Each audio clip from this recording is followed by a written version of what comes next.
Good morning. Well, actually, it's noon, but like my crazy hairdo going on.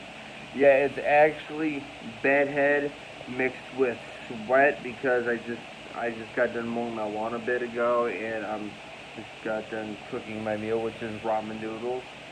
Yeah, chicken enchilada ramen noodles. It's not actually chicken enchilada ramen noodles. I made it into that, but that's not the point of this video. The point of this video is I did my introductory video last night when I was really freaking tired. You can tell because I looked and acted like I was drunk. But this is going to be about my very first book, The Untold Mystery of the Phoenix. This guy right here. It's my very first book that I ever wrote, and uh, I I'm not gonna really go into the contents of it just yet. I'll do that in my next video. I just wanted to kind of tell you how I even started writing in the first place. My introduction video kind of tipped that a little bit, but didn't really go too far into it. Each video is probably going to be around like 5 to 10 minutes long. Just FYI, because when I get to talking about it, I really go deep dive into talking about it. So if you really don't care, then just don't watch this. I mean, but who doesn't like to find out about new authors, right? If I can pronounce author correctly, that. So without further ado, so this is going to be more about me and why I started writing. Now, so basically introduction to me, the author, really. I just wasted 2 minutes on doing that. But I, uh, I, I haven't been writing long, maybe like 8 years, but in my mind, I've been coming up with stories since, since I was born, since I was a kid. And ever since I could have a conscious thought, I've been coming up with some sort of story, whether it be I've had a lot of different things, mostly saving the world kind of things, and as I was a kid, I'd play with Legos, and I loved the Power Rangers, so I'd take the Legos, form them into like little Power Ranger guys, and save Lego World basically. I'd create like a portal, and they'd jump into the portal, be transferred into Lego World, and they'd combat certain enemies that made like a lightning bolt. He had like a lightning bolt on his head, and uh, uh,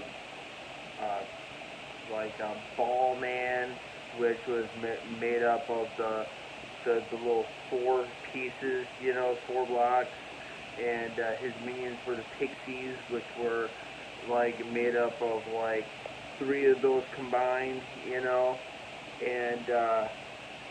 he'd he'd like make himself into like a big old thing combined with made up of all those pixie guys, and I just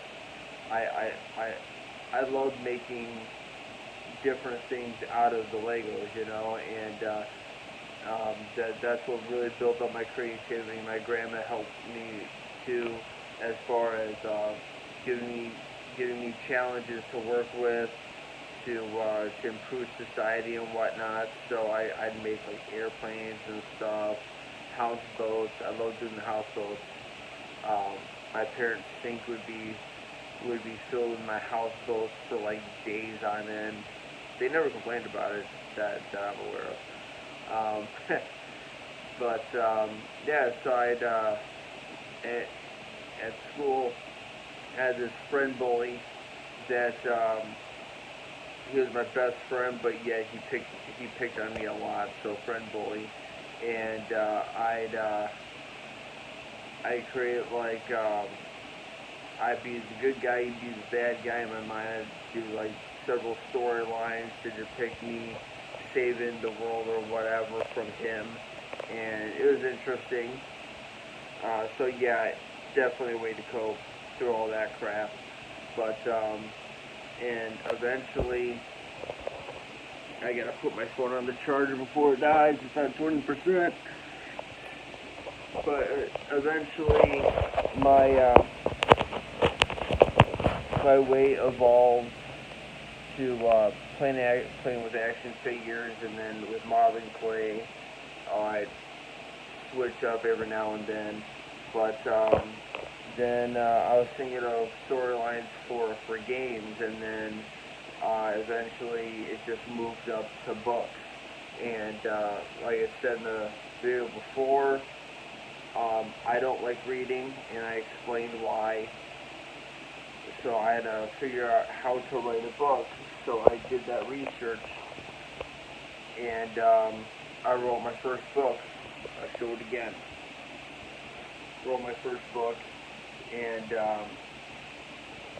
book writing helped me a lot because like I've never formed a storyline that really involved like a bunch of characters before, like their interactions with each other, their like them just talking, like basic dialogue, like dull moments, and then like how to escalate it up, and then more important, the cap off as far as like the end of the story. I've never really done that before because I like when I make a story, I just like keep going until I'm just not interested, and then I stop.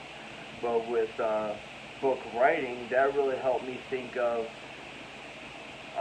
all three aspects: beginning, middle, and end.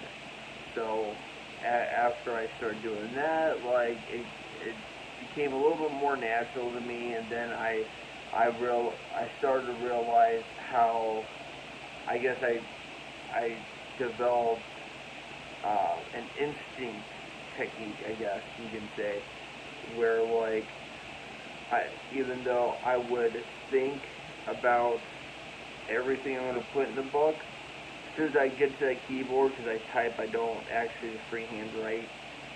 That would jack up my hand so bad. Um, like um, what what I would what I would think of and what I would actually type down would be completely different. Still is. Like I like I could think of this one scene, and then like as I'm typing, it would end up being completely different, and I'd be shocked because that's not the way I was gonna go about it. This has happened to me so many times.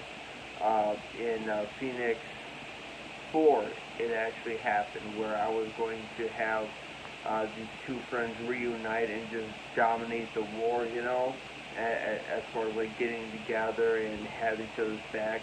But it turned into basically a brother versus brother kind of thing, and that wasn't something I had planned for. So writing these books has definitely really changed my perspective as far as like how do I go about storytelling. So that really changed a lot.